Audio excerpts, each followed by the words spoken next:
महाराष्ट्र की महायुति सरकार पर कांग्रेस ने रोड प्रोजेक्ट्स में 10,000 करोड़ के घोटाले का आरोप लगाया है। पूरा मामला क्या है, आरोप क्या है, बात करने के लिए मेरे साथ पवन खेड़ा जी हैं। सर, क्या है पूरा मामला? पुणे के रोड प्रोजेक्ट्स में 10,000 करोड़ के घोटाले का जो आप लोगों ने आरोप लगाया है, बुनियाद क्या है? ये रोड प्रोजेक्ट्स का जो नियम है, एक कंपनी को 2 मिल सकते हैं, यहाँ एक कंपनी को 4 दे दिए गए। ठीक इसी तरह के प्रोजेक्ट्स अन्य राज्यों में 10,087 करोड़ में दिए गए। ये प्रोजेक्ट्स 20,990 करोड़ में दिए गए। नंबर 3, इनको टनलिंग प्रोजेक्ट्स का नाम दिया गया, जबकि टनल का इसका हिस्सा सिर्फ 10% से भी इनफैक्ट कम है। फिर भी इनको टनलिंग प्रोजेक्ट्स इसलिए कहा गया कि 26 और कंपनियों को एलिमिनेट करना था, बाहर करना था रेस से, और अपनी चहेती कंपनियों को ये काम देना था। ये जो 10,000 करोड़ का आरोप है, ये किसने दिए और किसको मिले? 2 कंपनियों को दिए, Maharashtra state road development corporation ने दिए।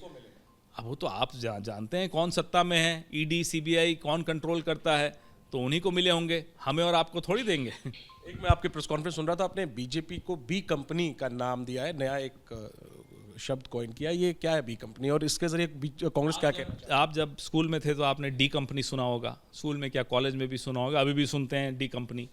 लेकिन अब डी कंपनी रिटायर हो गई, अब एक नई कंपनी आ गई है महाराष्ट्र में, बी कंपनी, उसका नाम है बीजेपी। वो इसी तरह से डकैती करती है। वो इसी तरीके से पहले इलेक्टोरल बॉन्ड्स के थ्रू डकैती करती थी, अब इलेक्टोरल बॉन्ड्स पे सुप्रीम कोर्ट ने रोक लगा दी, तो अब इस तरह से डरा धमका के या नियम बदल के अपनी कंपनियों को काम दिलवा के पैसे लूट रही है।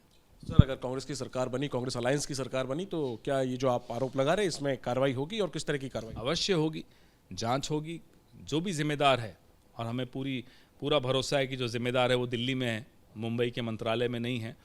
जो भी जिम्मेदार है उसके खिलाफ सख्त कार्रवाई होगी। महाराष्ट्र को लेकर 2 और सवाल। सर, आपके सहयोगी हैं संजय राउत, उन्होंने एक तो ये बयान दिया है कि चुनाव आयोग हो, सुप्रीम कोर्ट हो, ये सब बीजेपी की बीसी टीम है। एक तो मैं चाहूँगा इस पर आप रिएक्ट करें, और साथ में वो कांग्रेस से खुश नहीं है सीट बंटवारे को लेकर, जो धीमी स्पीड है, वो कह रहे हैं वो राहुल गांधी से बात करेंगे, महाराष्ट्र के नेता डिसीजन लेने में सक्षम नहीं। उन्होंने जिनको बी टीम कहा है वो जवाब देंगे, हम थोड़ी देंगे उसका, हमें थोड़ी कहा है, तो जिनको कहा है वो देंगे। और संजय राउत जी हमारे दोस्त हैं, उनके रोचक ट्वीट्स, शेरो शायरी, सुबह सुबह जब वो स्टेटमेंट्स देते हैं, बाइट्स देते हैं, उनकी इंतज़ार आप भी करते हैं, हम भी करते हैं। हमारे दोस्त हैं तो दोस्त की हैसियत से कभी कभी वो हमें जगाते हैं, कभी हम उन्हें जगाते हैं, ये हमारे बीच में चलता है। बिल्कुल ठीक है। सर, राजधानी दिल्ली में हवा का भी हाल खराब है, पानी का भी हाल खराब है। यमुना में झाग की तस्वीरें आ रही हैं, और जो हम सांस ले रहे हैं उसमें AQI लेवल जो है वो काफ़ी खराब हो गया है। सरकार जो दिल्ली की है वो पड़ोसी राज्यों को जिम्मेदार ठहरा। हवा हो या जमुना का पानी हो, जमुना जी में अभी अब छठ आने वाला है, और उसमें अभी जमुना जी की अगर फ़ोटो देख लें पानी की, तो हमें मन में भी डर लगता है कि कैसे छठ मनाया जाएगा।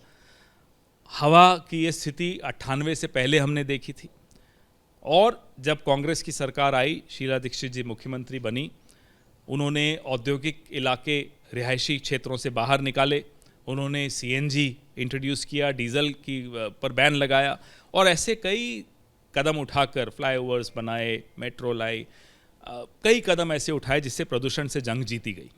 जब से आम आदमी पार्टी की सरकार आई है, शुरू के 7-7.5 साल पंजाब पर वो डाल देते थे कि साहब पराली जलती है, फिर वहाँ सरकार में आ गए, अब हरियाणा और उत्तर प्रदेश की पराली पर आ गई है बात। केंद्र से पूछो तो कहते हैं राज्य सरकार से बात करो। इस पूरे कश्मकश में या नूरा कुश्ती में, जो भी आप इसको कहना चाहें, दिल्ली के बच्चे अस्थमा का शिकार हो रहे हैं, दिल्ली के बुज़ुर्ग वॉक पे नहीं जा पा रहे, कसरत नहीं कर पा रहे। दिल्ली की स्थिति ऐसी हो गई है कि बाहर आप 5 मिनट 10 मिनट भी अगर आप निकल गए तो आपके सफ़ेद कपड़े सफ़ेद नहीं रहेंगे। सर, बिहार में मोदी सरकार में मंत्री हैं गिरिराज सिंह, हिंदू स्वाभिमान यात्रा निकाल रहे हैं, और उन पर जब सवाल उठाया जा रहा है आरजेडी से, वो कह रहे हैं कि आरजेडी, तेजस्वी यादव मुसलमानों को इकट्ठा कर रहे हैं, हम हिंदुओं को। बात यह है कि मोदी सरकार के मंत्रियों की गलती नहीं है, उनको कोई काम ही नहीं दे रखा, तो अपने आप को व्यस्त रखने के लिए लोग कुछ ना कुछ नया करते रहते हैं, करने दीजिए, क्या फ़र्क पड़ रहा है। सर, बहराइच में जिस तरीके से हमने देखा कि दंगा फसाद के बाद हाफ इनकाउंटर एक किस्म से आरोपियों को गोली मारी गई, अब उसके 2 पहलू। एक तो जो मृतक का परिवार है वो सवाल उठा रहा है, वो कह रहा है कि पैसे ले लिए आरोपियों से और इसलिए इनकाउंटर नहीं किया। दूसरी तरफ इनकाउंटर पर तो सवाल उठाए जा रहे हैं। अखिलेश यादव ने कहा कि ये कायरों का काम है। कांग्रेस इस पर क्या कहना चाहती है? आप कोई भी उत्तर प्रदेश के बारे में कोई खबर किसी भी दिन अखबार उठाकर देख लीजिए या टीवी पे सुन लीजिए, अगर निष्पक्ष आती हो तो टीवी पर, आपको मालूम पड़ जाएगा कि कानून व्यवस्था उत्तर प्रदेश की कैसे ख़त्म हो गई है। पहले हम कहते थे कमज़ोर है, चरमराई हुई है, अब वो सब नहीं है, अब तो ख़त्म हो गई, ध्वस्त हो गई है, बर्बाद हो गई है। ऐसे में फिर यही सब कुछ होगा जो होता हुआ दिख रहा है।